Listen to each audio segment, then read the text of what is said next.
मीराबाई का जब पालन पोषण यहाँ मेड़ता के अंदर हुआ था, दुद्धा जी जो थे भगवान कृष्ण के बहुत बड़े भक्त थे। किसके भक्त थे? तो घर में जैसा माहौल होता है वैसे बच्चे हो जाते हैं ना। अपने घर में शिव जी की पूजा हो रही है तो अपना शिव जी के प्रति अट्रैक्शन रहेगा, विष्णु की पूजा हो रही है विष्णु के प्रति। अब मीराबाई के घर में कृष्ण भगवान की पूजा हो रही थी, मीराबाई को कौन से भगवान अच्छे लगेंगे? कृष्ण। तो टाबर थी तभी अपने दादाजी के साथ में मंदिर में जाया करती थी। एक दिन दोनों मंदिर से पूजा करके दादा पोती बाहर निकल रहे थे और इतने में वहां से एक बारात निकल रही थी। बारात निकल रही थी तो राजा रुक गए, राजा दुद्धा जी राजा थे वहां के, रुक गए, बारात निकल जाए फिर चलेंगे अपने घोड़े वोड़े लेके।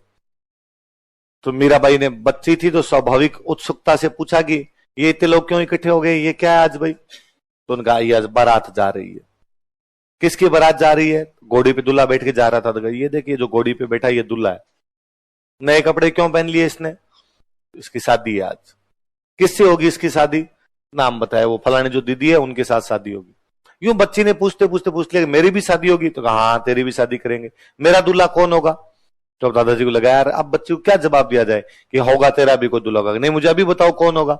उन्होंने लगा क्या नाम लिया जाए? तो भगवान कृष्ण के सामने खड़े थे तो कहा ये है तेरा दूल्हा। मीराबाई इस बात को सीरियस ले गए। मीराबाई भगवान कृष्ण को अपना पति मानते थे। शादी हो गई, यहां मेड़ता रहे तब तो ठीक है, भगवान कृष्ण वाला माहौल था, घर के अंदर पूजा करते रहे। शादी करके जब मेवाड़ गए तो मेवाड़ वालों में तो भगवान कृष्ण का इतना था नहीं, वो एकलिंग नाथ की जय बोलने वाले लोग सारे के सारे वहां पे। पर मीराबाई ने जाके भोजराज जी को कहा, अपने पति भोजराज जी कहा कि भाई देखो मेरा सांसारिक दीन दुनिया में कोई लेना देना नहीं है, मेरा इस संसार में कोई मन भी नहीं लगता है, मेरा एकमात्र मन लगता है तो कृष्ण की भक्ति में लगता है, मेरो तो गिरधर गोपाल दूसरो ना कोई। तो मैं ये कृष्ण भक्ति करना चाहती हूँ। क्योंकि अब संसार में जन्म लिया एक मानव के रूप में आई हूं, इसलिए शादी ब्याह ये सब काम भी करना ही है, लेकिन फिर भी ये कोई गृहस्थी मेरे संसार में मेरा कोई है नहीं विश्वास ज्यादा। भोजराज बहुत भले आदमी थे, भोजराज जी ने कहा कोई दिक्कत नहीं, आप तो अपने भगवान की भक्ति किया करो, आपको इन सांसारिक चीजों में पड़ने की भी आवश्यकता नहीं। तो उन्होंने खूब सपोर्ट किया मीराबाई को। इवन कहते हैं कि भोजराज का साथ वाले दोस्तों ने यूं कहना शुरू कर दिया कि यार भोजराज तुम्हारी जो पत्नी है वो तुमसे तो कम प्यार करती है और भगवान कृष्ण से ज्यादा प्यार करती है। पत्नी अपने पति को प्यार करे पर वो तो यार भगवान कृष्ण को प्यार करती है। भोजराज जी ने दिन उसके कहा कि यार तुम ये भी तो देखो कि मेरी पत्नी से प्रेम के मामले में मेरी टक्कर डायरेक्ट भगवान कृष्ण से है। यदि मैं जीत गया तो भगवान कृष्ण को हारा जाऊंगा और हार गया तो भगवान ही तो जीते हैं। कोई आनिए बानिए से तो प्यार कर नहीं रही, डायरेक्ट भगवान कृष्ण से हो रहा है यार, अपने टक्कर उसको दे रहे हैं, इसके अंदर क्या बड़ी बात हो सकती है। तो अटूट ही प्रेम किया था उन्हें। तो राजस्थान की राधा कहते हैं हम, क्या कहते हैं? भोजराज जी की जल्दी डेथ हो जाती है, 1522-23 के आसपास में भोजराज जी की डेथ हो, सांगा से पहले ही भोजराज जी की डेथ हो गई। मध्यकालीन रीति रिवाज क्या कहते हैं कि मीराबाई को सती होना चाहिए, पर सांगा बहुत भले आदमी थे, सांगा का नहीं भाई भगवान की भक्त महिला है, किस बात की सती, आप अपने पूजा अर्चना में ध्यान दो, कोई दिक्कत नहीं है हमें। तो मीराबाई सांगा के जीवन काल में अपने वैसे भगवान भक्ति में लगे रहे। सांगा जब मरे तो मेवाड़ में राजा बने रतन सिंह, रतन सिंह बनते, रतन सिंह राजा बने तो वापस मीराबाई का चलता रहा, उनका अपने देवर से कोई क्लेश नहीं है। रतन सिंह के मरने के बाद उनके एक और देवर राजा बने, विक्रमादित्य। कौन राजा बने? उस टाइम में थोड़ा लफड़ा होना शुरू हुआ। उन दिनों चित्तौड़ के अंदर एक संत आए हुए थे, रैदास। कौन से संत आए हुए थे? और मीराबाई रैदास जी को अपना गुरु बना लेती है। गुरु कौन थे? रैदास। तो रैदास जी पधारे हुए थे तो मीराबाई उनके सत्संग सुनने के लिए जाने लग गए। विक्रमादित्य ने इस बात पर आपत्ति की। पहले तो उसने कहा कि राज परिवार की महिला घर से बाहर नहीं जा सकती, आप घर से बाहर सरेआम सत्संग सुनने के लिए जाते हैं। दूसरा, आप विधवा है, विधवा महिलाएं से घर से बाहर नहीं जाती, आप घर से बाहर निकलती है। तीसरा, रैदास जी दलित जाति के व्यक्ति हैं, इनको आपने अपना गुरु बना रखा है और आपको ये सारे काम छोड़ने पड़ेंगे, आपको घर के अंदर बैठना पड़ेगा, आप ऐसे बाहर नहीं निकल सकते।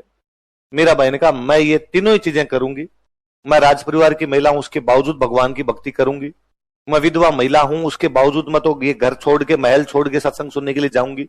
और रैदास जी एक संत आदमी है, मेरे को उनमें ऊंच नीच जैसा कुछ भी दिखाई नहीं देता। वह कोई व्यक्ति जो ज्ञान की बातें बताए वो गुरु है और मुझे उनको गुरु मानने में कोई भी परहेज नहीं। सब भगवान की संतान है, इनके अंदर ऊंचा नीचा नाप की कोई भी चीज नहीं होती। आपको जो अपना डिसीजन लेना लीजिए, मैं ये सब करूंगी। मुझे लगता है दुनिया में पहली महिला मीराबाई रही होगी जिन्होंने कहा होगा माई लाइफ माई चॉइस। आप कभी इमेजिन कीजिए इन चीजों को कि उस महिला ने एक साथ कितने टेबू तोड़ दिए थे।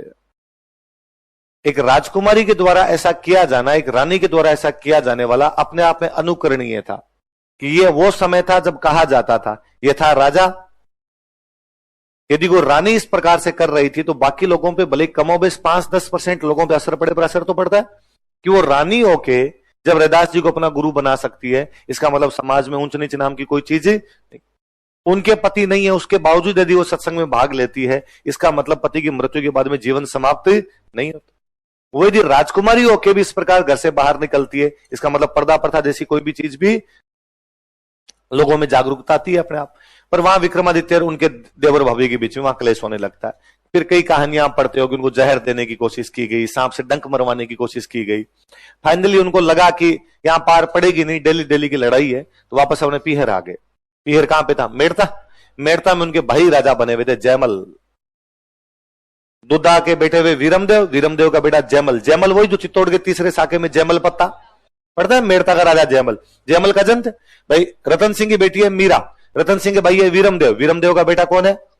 जयमल। तो काका चाचा ताऊ के हो गए आपस में, एक की बेटी होगी मीरा और एक का बेटा कौन हो गया? जयमल। या वापस जयमल के पास आ गए।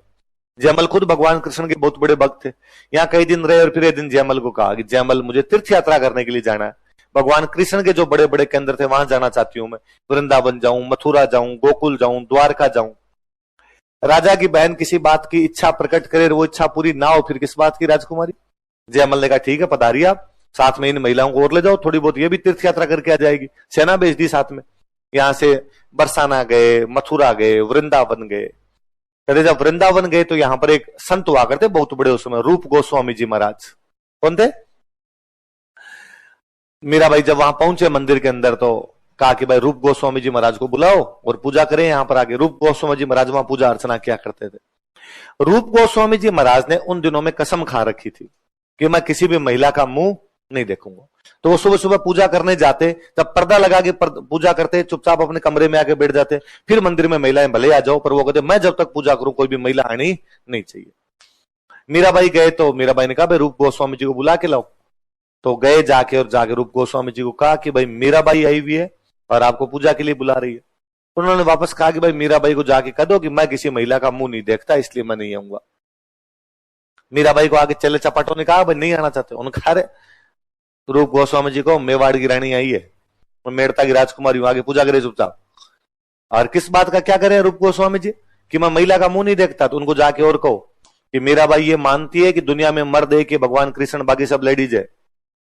मीराबाई को और किसी में पुरुष नजर आता ही नहीं है, इसलिए रूप गोस्वामी जी मीराबाई के सामने आप भी महिला ही हो और चुपचाप आ जाओ यहाँ पे। उन्होंने जाके बाद में कहा कि उसका मानना है कि तुम तो खुद ही महिला ही हो और आगे पूजा कर लो। रूप गोस्वामी जी महाराज ने आगे दंडवत प्रणाम किया था कि किसी की नजरों में यही साबित हो जाए कि केवल भगवान कृष्ण ही है सब कुछ, बाकी में मुझे और कुछ दिखाई नहीं देता है, इससे बड़ी भक्ति तो और क्या होगी। बाद में मथुरा वृंदावन घूमते घूमते चले गए द्वारिका। द्वारिका जाने के बाद में अपने जो साथ वाले थे उनको कहा तुम तो मेड़ता जाओ, मैं थोड़े दिन यहाँ द्वारिका रहूंगी, बाद में आ जाऊंगी। वहां द्वारिका में रहने लग गए। कई दिन जब हो गए तो जब मीराबाई नहीं आए, उस साल मेड़ता में बहुत भयंकर अकाल पड़ा। 1533-34 के आसपास की बात है। मेड़ता में भयंकर वाला अकाल पड़ गया।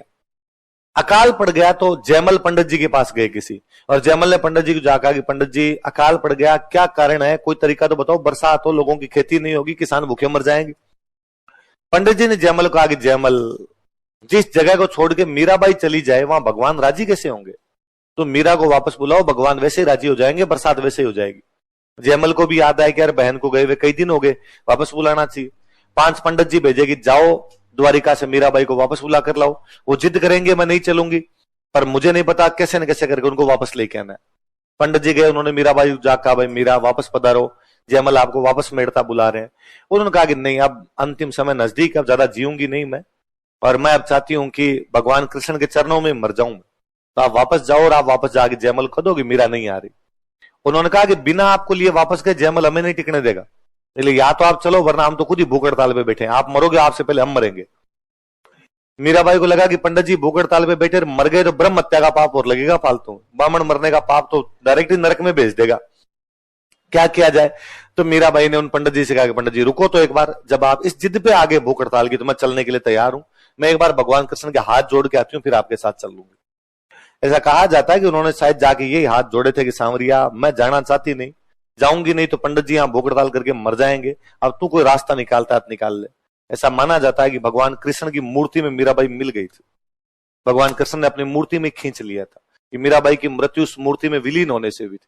पता नहीं क्या हुआ होगा क्या नहीं हुआ होगा, पर कहते जब कई देर तक बाहर नहीं निकले तो पंडित जी ने और अंदर झांक के देखा तो बाकी पूरी मीराबाई उस मूर्ति में मिल गई थी, उनका दुपट्टा उस मूर्ति में सरकता हुआ जा रहा था।